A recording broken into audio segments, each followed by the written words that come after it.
नमस्कार, मी दिव्या हुरकट. साम संजीवनी या विशेष कार्यक्रमात तुम्हा सगळ्यांचं स्वागत.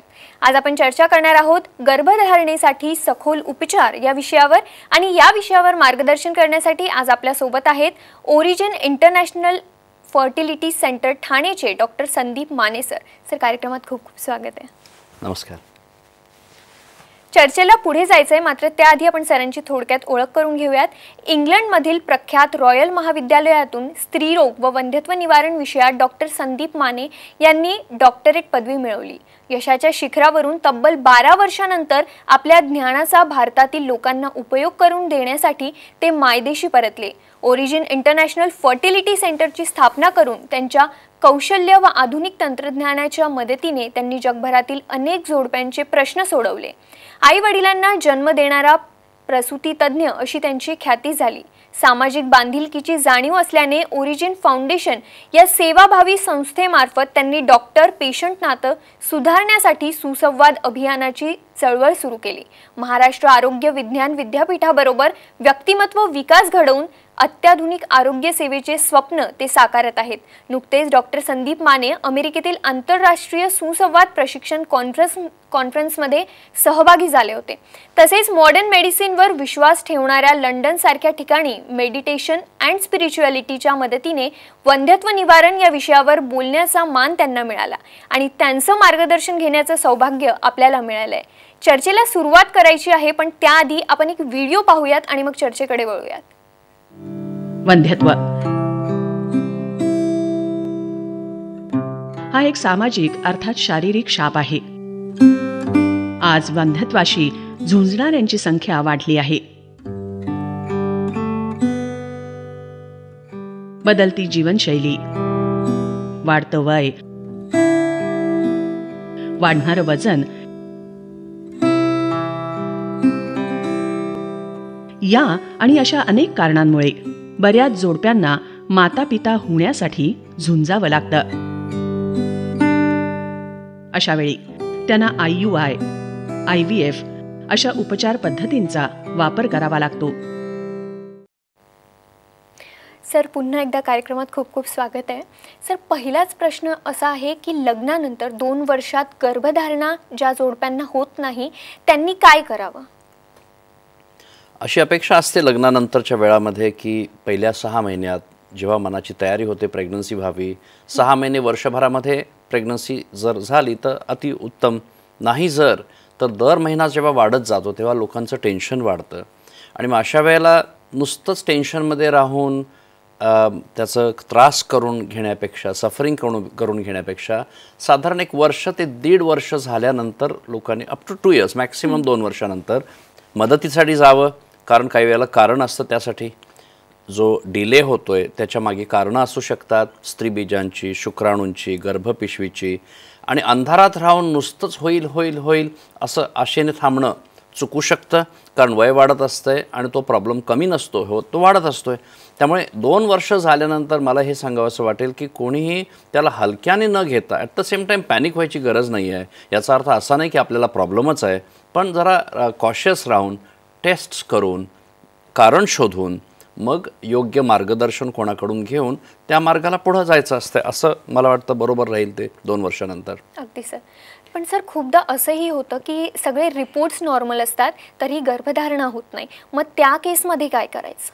आता मी तुम्हाला म्हटलं तसं की रिपोर्ट्स करावे, टेस्ट्स. त्यात काय असतं तर स्त्रीची ब्लड टेस्ट असते, सोनोग्राफी. त्या ब्लड टेस्टमध्ये AMH म्हणून एक खूप महत्त्वाची टेस्ट आहे, त्यात स्त्रीबीजांबद्दल कळतं आहे. सोनोग्राफीमध्ये गर्भपिशवीबद्दल आम्हाला समजतं आहे, ओव्हरीज कळतं आहे, अजून काही आजार आहेत तर ते त्यात दिसतं आहे. आणि हजबंडच्या टेस्टमध्ये मेनली शुक्राणूंचा तपास असतो आहे. बरं, आता तुम्ही म्हणताय तसं या सगळ्या टेस्ट केल्या, सगळं नॉर्मल आलं आहे. आता सगळ्यांना हा प्रश्न पडत असतो की नॉर्मल आहे मग का होत नाही. आणि जनरल पब्लिकला म्हणा किंवा इवन गायनेकोलॉजिस्ट जनरल लोकांना काही वेळेला ते नाही कळत की ही गोष्ट सटल लेवलला असते.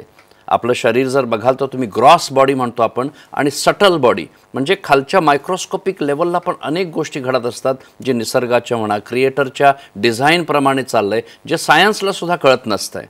सो त्याला काही वेळेला अनएक्सप्लेन्ड असं म्हटलं जातं. म्हणजे की टेस्ट सगळ्या नॉर्मल आहेत आणि जनरल सुपरफिशियली असं म्हणत राहतील अजून 2 महिने, अजून 2 महिने. चुकतं कुठे माहिती आहे का? आता नॉर्मलच आहे ना, मग नुसत्या गोळ्या खात राहणं हे मला एक सांगावंसं वाटेल की 6 महिन्या 8 महिन्यांच्या वर गोळ्या नुसत्या खात नाही राहायला हवं. त्याचे दुष्परिणाम होतात नंतर. त्यामुळे टेस्ट नॉर्मल म्हणजे तरी कारण असतंय, ते दिसत नाही आहे, त्याला काही आणखी ॲडव्हान्स टेस्ट कराव्या लागतात आणि काही वेळेला जरी टेस्ट करून काही नाही मिळालं तर 25% केसेसमध्ये त्याचं कारण मिळणार नाही आणि ते असूनसुद्धा दिसत नाही आहे, त्याला अनएक्सप्लेन्ड म्हटलं जातं. अच्छा. पण सर काही जोडप्यांमध्ये 10 ते 15 वर्ष जरी झाली लग्नाला तरी त्यांना गर्भधारणा राहत नाही. मग त्या केसमध्ये तुम्ही काय उपाय सांगाल त्यांना? हो ना, आता आपण जसं म्हणतोय बघा, टेस्ट केल्या, टेस्टमध्ये एखादं कारण सापडलं तर त्या मार्गाला ट्रीटमेंट सुरू झाली.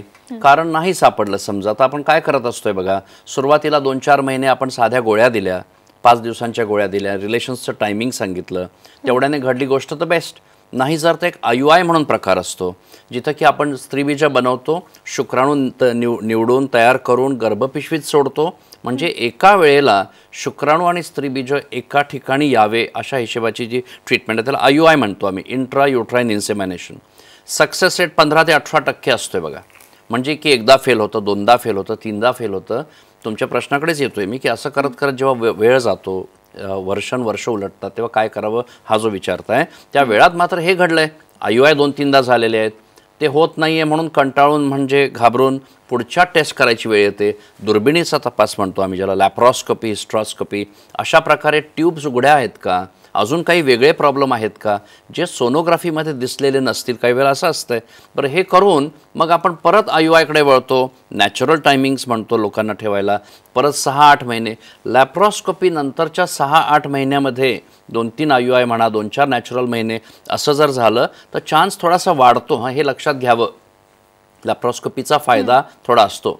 बरं, हे करता करता समजा 2-5 वर्ष झाली आणि नाही झालंय सर, मग मात्र आता नक्कीच विषय वाढतोय, काळजी वाढते आणि अशा वेळेला ॲडव्हान्स ट्रीटमेंट घ्यायची वेळ येते. आणि तुम्ही म्हणताय 10 वर्ष 15 वर्ष जर, तर त्या काळामध्ये तर कदाचित IVF पण 1-2 वेळेला झालेलं असतंय आणि मग टेस्ट ट्यूब बेबीसुद्धा फेल झालं तर हा मॅटर तर मग मात्र अजून गंभीर आहे. नक्कीच कारण आहे, ते कारण बघून त्या प्रकारे ट्रीटमेंट करावी. ॲडव्हान्स्ड उपाय काही वेळेला स्त्रीबीज बदलावी लागतात, अजून वेगवेगळे उपाय असतात, ते करता येतात.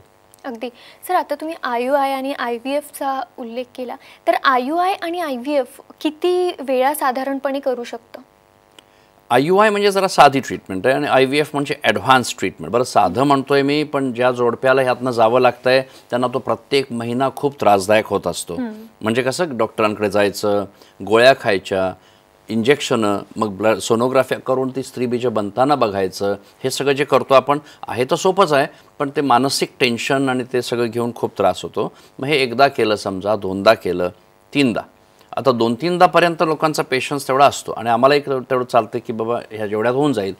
3दा जर नाही झालं तर मात्र आम्हालाही काळजी वाढते की हे एवढ्याने व्हायला हवं होतं. ह्या वेळापर्यंत 2-3 वर्ष उलटलेली आहेत.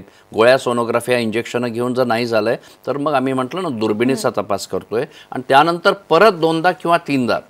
आता सगळ्यांसाठी मला एक सांगावंसं वाटेल की अप टू 6 IUIsपर्यंत ठीक आहे. ओढून ताणून एखाद दुसरं अजून कधी कोणाला खूपच यंगच आहेत, 26च वय आहे, तर ते ठीक आहे. पण 6 IUIच्या वरती नुसतंच जेव्हा करत बसता तेव्हा त्रास होतो आणि अशा प्रकारे आपण नुसताच वेळ घालवतोय, मेहनत पाण्यात जाते, पैसे पाण्यात जात आहेत. मग ब्रेक घेतला तरी पण टेस्ट ट्यूब बेबीची जर वेळ आली तर ते करावं मग. अगदी सर. सर अजून एक महत्त्वाचा प्रश्न म्हणजे शुक्राणूंची संख्या जर का कमी असेल किंवा नसेलच तर मग काय करू शकतो? हो ना, आता आपण म्हणतोय जसं 10 वर्ष 15 वर्ष कोणाकोणाला जेव्हा लागतात तेव्हा काहीतरी कारण असतंय. काही वेळेला ते सटल शुक्राणूंच्या लेवलचं कारण असू शकतंय. मोटिलिटी कमी असते, काउंट कधी कमी असतो, IUI सुद्धा फेल होता अशा वेळेला. मग अशा नंतर मग आपल्याला ॲडव्हान्स ट्रीटमेंट जेव्हा करावी लागते तेव्हा तिथे जाऊन ते मग शुक्राणूंना टेक्नॉलॉजी आहे. 15 वर्षापूर्वी जर कोणाचा शुक्राणूंचा प्रॉब्लेम असता तर आपल्याला त्यांना अडॉप्शन करावं लागतं. 15 नाही म्हणा, 20 वर्षापूर्वी टेक्नॉलॉजी नव्हती. आता टेक्नॉलॉजी आहे. शुक्राणू 0 जरी असले तरीसुद्धा आम्ही हॉर्मोनच्या टेस्ट करून बॉडीमध्ये ते बनतायत का बघून, निडल टाकून शुक्राणू मिळवू शकतो आणि मग टेस्ट ट्यूब बेबीच्या ॲडव्हान्स टेक्नॉलॉजीला घेऊन प्रेग्नन्सी घडवू शकतो. त्यामुळे शुक्राणू शून्य असणं किंवा कमी असणं म्हणून आता काही घाबरायला नको आहे. ऑफकोर्स नॅचरल प्रेग्नन्सीची शक्यता कमी होते मग अशा वेळेला, किंवा IUI ने सक्सेस व्हायची शक्यता कमी असते, पण टेस्ट ट्यूब बेबीने हा प्रश्न सोडवता येतो. अगदी सर. एक थोडासा वेगळा प्रश्न म्हणजे की गर्भधारणेसाठी जोडप्यांची मानसिकता तुम्ही कशी तयार करता? काही अडथळे येतात का? त्यांचा जो विश्वास गेलेला असतो तो पुन्हा कसा उभारता येतो? हो ना, तर आमच्याकडे जेव्हा कपल्स येतात तेव्हा अनेक वर्ष झालेली असतात, समोर बऱ्याच काही फायली ठेवतात आणि त्यांना ते त्रास झालेला दिसतो. बरं, तुम्ही म्हणताय तसं विश्वास कसा मिळवायचा, तर सगळ्यात महत्त्वाचं काय तर एक प्रामाणिकपणे त्या ज्या काही फायली आहेत, ते जे काही टेस्ट्स आहेत त्याचं असेसमेंट करून त्यांना ते प्रेझेंट करणं आणि त्यांचा विषय त्यांना समजवणं, काउन्सेलिंग जेव्हाला म्हणतो ना आम्ही, ते सगळ्यात महत्त्वाचं आहे. आणि एकदा कपलला त्यांचा विषय कळायला लागला, त्यांचे पर्याय कळायला लागले की मग त्यांना ते समजायला लागतं आहे, त्यांचा विश्वास वाढतो आहे आणि अशा वेळेला कोऑपरेशन पण चांगलं मिळतं. पुढं वेळ जरी लागला तरी ते घाबरत नाहीत आणि पेशन्स आणि ट्रस्ट ह्या 2 गोष्टी खूप लागतात, जे ते तुम्ही फक्त आणि फक्त त्यांना व्यवस्थित समजावून त्यांना त्या गोष्टींचं चांगलं नॉलेज देऊन तसंच तुम्ही मिळवू शकता. आणि ते आमचं मोठं काम असतं. आणि बऱ्याच वेळेला मला लक्षात येतं हे जास्त केलेलं गेलं नसतं आहे. 5 काय 10 वर्ष झाली असतात, फायली नुसत्या टेबलवर ठेवल्या. मी जर म्हटलं की तुम्हाला काय प्रॉब्लेम असावा, काय सांगण्यात आलं आहे, नाही काही सांगितलं, आम्हाला काही माहीत नाही काय चाललं आहे. मग मला काळजी वाटते की 5 वर्ष 8 वर्ष 10 वर्ष कसं काय कोणी नुसती ट्रीटमेंट करत राहतं आहे कारण न कळून, असं असतं. अगदी सर. तुमची उपचार पद्धती जी आहे ती थोडी वेगळी आहे. तर गर्भधारणा जेव्हा करायची असेल, तुम्ही एक नवीन उपक्रम सुरू केलेला आहे, योग जो, त्या उपक्रमाबद्दल आम्हाला एक थोडक्यात सांगा आणि हे कसं शक्य होतंय योगाच्या मदतीनं तेही सांगा. हो, म्हणजे नवीन उपाय नाही म्हणता येणार, हे सगळं 5000 वर्षापूर्वींचं आहे. ते आमच्या देशातनं आलेलं नॉलेज आहे, स्किल आहे. आम्ही त्याला अंडर एस्टिमेट केलेलं आहे. अमेरिकन आणि ब्रिटिश आणि युरोपियन जॅपनीज लोक हे सगळं खूप करायला लागलेले, त्यांना त्याचं महत्त्व कळलेलं आहे. आणि आमच्या लोकांच्या, आमच्या पेशंट्सच्या व्यथा आणि त्यांचं सफरिंग बघून मला हे लक्षात आलं आहे की आमचा जो फर्टिलिटीचा जो प्रॉब्लेम आहे त्याच्यात मानसिक हा सगळ्यात मोठा प्रॉब्लेम होतो. Tension, depression, anxiety. I am sure त्या लेडीला स्वतःचा प्रॉब्लेम एक असतो आहे, कपलचे विषय सुरू होतात, फॅमिलीच्या टेन्शन्स असतात, समाजाचे, जॉबचे अनेक टेन्शन्स असतात. मग ह्या सगळ्याला आमच्या मेडिकलच्या औषधांना घेऊन, ऑपरेशन्सला घेऊन आपण नाही कोणाची मनस्थिती बदलू शकत. त्यासाठी तुम्हाला फक्त आणि फक्त योग, मेडिटेशन आणि प्राणायाम, आणि हे नुसतं फर्टिलिटीच्या पेशंट्सनी नाही, हे सगळ्यांनी करायला हवं. म्हणून हा उपक्रम जो आम्ही सुरू केला आहे, तिथे आम्ही दररोज सकाळी 6:30 ते 7:30 आणि दररोज संध्याकाळी 7 ते 8 मी पर्सनली पण शिकवतो. आमच्याबरोबर अजून ट्रेनर पण आहेत. आम्ही ते ऑनलाईन फ्री शिकवतो आहे सगळ्यांसाठी, बिकॉज मला लक्षात आलं आहे की हे आपल्या देशासाठी कामाचं येईल. हेल्थ जर अख्ख्या देशाची 135 करोड लोकांना जर मदत करायची आहे तर ह्यापेक्षा दुसरा बेटर मार्ग नाही. हॉस्पिटल्स बांधून नॅशनल हेल्थ सर्व्हिस बनवून तुम्ही नाही करू शकणार. 150 ते 200 करोड जेव्हा होतील तेव्हा तुम्हाला आरोग्य सेवा नाही देता येणार. प्रत्येकाने जबाबदारी घेऊन स्वतःच्या तब्येतीची जर काळजी घेतली तरच आपल्याला ह्या देशाचं आरोग्य चांगलं करता येणार आहे. म्हणून आम्ही हा असा उपक्रम चालू केला आहे. अगदी सर. म्हणजे हे सांगायला हरकत नाही की हेच सगळं कळवायला आणि पुन्हा आम्हाला याची जाणीव करून द्यायला तुम्ही मायदेशी परतले आहात. हो, मी मागे परत भारतात येताना असं होतं मनामध्ये की इंग्लंडमध्ये सेट झालो होतो, घर होतं, जॉब होता आणि सगळं 12-15 वर्ष झाली होती. मग येताना हा विचार, बाय द वे तिथे जाऊ पण देत नव्हते, तुम्ही थांबा इथे म्हणून. आणि तेव्हा चांगलं वाटलं की चला आपल्या देशात जायला आपण चाललो आहे आणि हे लोक थांबवायला बघतात. ते एक फिलिंग छान फिलिंग होतं. पण परत येण्यामागे हेच होतं की भारतात अनेक विषय आहेत, आपल्या देशाला अजून बरंच काही करायचं आहे आणि जर आपण पुढाकार घेतला तर आपण एक एक प्रश्न सोडवत जाऊ शकतो आहे. आणि हा एक आरोग्य आणि शिक्षण हे 2 गोष्टी आहेत जे आमच्या ओरिजिन फाउंडेशनतर्फे आम्ही करतो आहे. की मला दिसतं की ह्या 2 एरिया हे जे आधारस्तंभ आहेत कुठल्याही देशाचे, हे जर आरोग्य आणि एज्युकेशन आपण चांगलं करू शकलो तर नक्कीच खूप फरक पडेल आपल्या देशामध्ये. अगदी सर. खूप छान असं मार्गदर्शन डॉक्टर संदीप माने आपल्याला करतायत. गर्भधारणेसाठी सखोल उपचार योगाच्या, प्राणायामच्या आणि मेडिटेशनच्या मदतीने कसे करता येईल हे ते आपल्याला सांगतायत. खूप अजून प्रश्न माझ्या मनामध्येही आहेत, तुमच्याही मनामध्ये असतील आणि तुम्हाला सरांचं प्रत्यक्ष मार्गदर्शन घ्यायचं असेल किंवा तुम्हाला त्यांना संपर्क करायचा असेल तर सध्या TV स्क्रीनवरती जे नंबर तुम्हाला दिसत आहेत ते आवर्जून नोट करून घ्या. नक्कीच सरांना संपर्क करा. सरांचा पत्ता देखील तिथे आहे, तोही नोट करून घ्या. तिथे तुम्ही सरांना प्रत्यक्ष भेटू शकता. कार्यक्रमात वेळ होते एक छोट्याशा ब्रेकची. तुम्ही कुठेही जाऊ नका, पाहत रहा साम टीव्ही.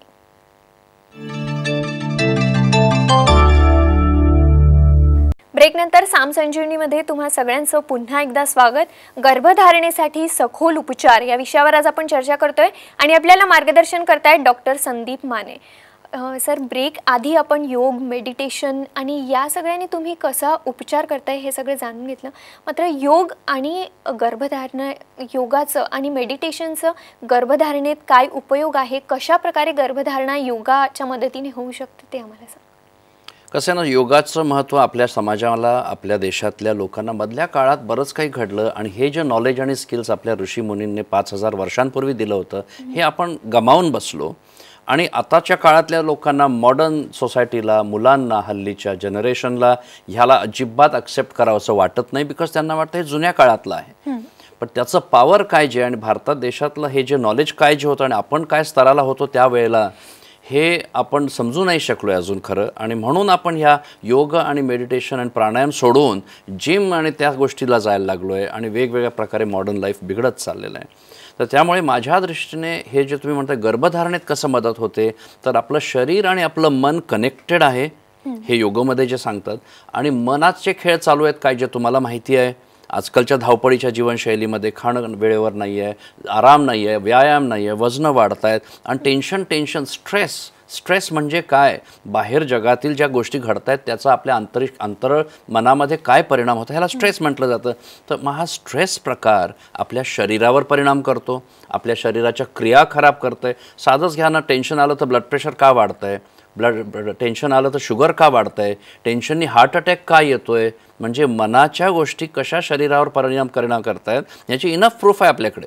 पण आपण ते मान्य करत नाही आहोत किंवा त्याला आपण सामोरं जात नाही आहोत. त्यामुळे गर्भधारणेमध्ये सुद्धा तोच प्रकार आहे. मन जर शांत आहे, रिलॅक्स्ड आहे, तर आपलं शरीर त्याप्रमाणे चांगलं परफॉर्म करतं आहे. तर योग करताना आपण जी आसनं करतो तेव्हा ते पोश्चरमध्ये जेव्हा शरीराला स्थिर करतो त्या प्रकारे मनाला स्थिर करता येतं आहे. मन स्थिर झालं, पुढची कामं सोपी होत आहेत, रिलॅक्स होतो आपण, स्ट्रेस कमी होतो आणि अशा प्रकारे ट्रीटमेंट जास्त परिणामकारक होते. आपल्याला माहिती आहे शुगर तुम्हाला कंट्रोल करायचं तर का नुसतं केमिकल्स देणार का तुम्ही, का तुम्ही योग आणि मेडिटेशन कराल तर मनाला शांत कराल तर तुम्हाला औषधं कमी लागतील, कदाचित शुगरच निघून जाईल, असं पण होऊ शकतं. अगदी सर, तर तुमच्याकडे जे पेशंट्स येतात, फर्टिलिटीचे जे पेशंट्स असतात त्यांना तुम्ही योगाचं प्रशिक्षण देता का? हो, आता आम्ही सध्या जे सुरू केलं आहे त्याप्रकारे जे ऑनलाईन सगळ्यांसाठीच करतो आहे, अगदी 20-21 वर्षांपासून 65च्या वयापर्यंत, फक्त हेल्थ कंडिशन्स नसावे. फर्टिलिटीच्या पेशंट्सला डेफिनेटली आम्ही ते आता ऑफर करायला लागलेलो आहोत आणि बऱ्यापैकी लोक तिथे येतात सुद्धा. आता ह्याच्यावर खरं रिसर्च होईल, पुढे जाऊन त्याचा काही डेटा मिळेल, त्याला घेऊन आपण काही बरं एवढं तर आपल्याला कळतंच आहे की जरी डेटानी आपल्याला काही योग केला म्हणून प्रेग्नन्सी घडली असं जरी नसलं तरीसुद्धा ट्रीटमेंट करण्यामध्ये आपला एफिशियन्सी वाढते, ह्याला सांगण्यात काहीच प्रॉब्लेमच नाही आहे. कारण मन शांत केल्यावरती आपले उपचार चांगलेच होणार आहेत. सो येस, फर्टिलिटीच्या पेशंट्ससुद्धा माझ्या मनात खूप आहे की मानसिक तयारी, मेंटल रिलॅक्सेशन, स्ट्रेस मॅनेजमेंट हे खूप महत्त्वाचं आहे आणि मग पुढचं जे करायला लागतं ते करायचंच आहे. जर कोणाच्या मानसिक तयाऱ्या चांगल्या झाल्या तर त्यांना ट्रीटमेंट पण लागणार नाही, त्यांना IUI पण नाही लागणार, त्यांना IVF पण नाही लागू शकत. असं सगळ्यांच्या केसमध्ये नाही, कोणाच्या आता गर्भपिशवीच नाही आहे तर तुम्हाला तो वेगळा प्रॉब्लेम आहे. पण टेन्शनमुळे ज्या बॉडीच्या क्रिया बिघडत आहेत त्या तुम्हाला सोडवून तुम्हाला उपचाराशिवाय सुद्धा प्रेग्नन्सी घडू शकते. जर आमच्या शाळा कॉलेजमधनं जर हे प्रशिक्षण आलं तर आपल्या ह्या वयाला 25-28ला हे प्रॉब्लेम्स कमी होतील. अगदी सर, खरं तर खूप छान असं मार्गदर्शन तुम्ही करताय. आता जसं तुम्ही सांगितलं की मन शांत झालं तर उपचार चांगलेच होतील, तर ध्यानधारणेने मन शांत होतं, त्याचे अजूनही काही फायदे आहेत का? अजूनही काही फायदे गर्भधारणेसाठी आपल्याला बघायला मिळू शकतात का?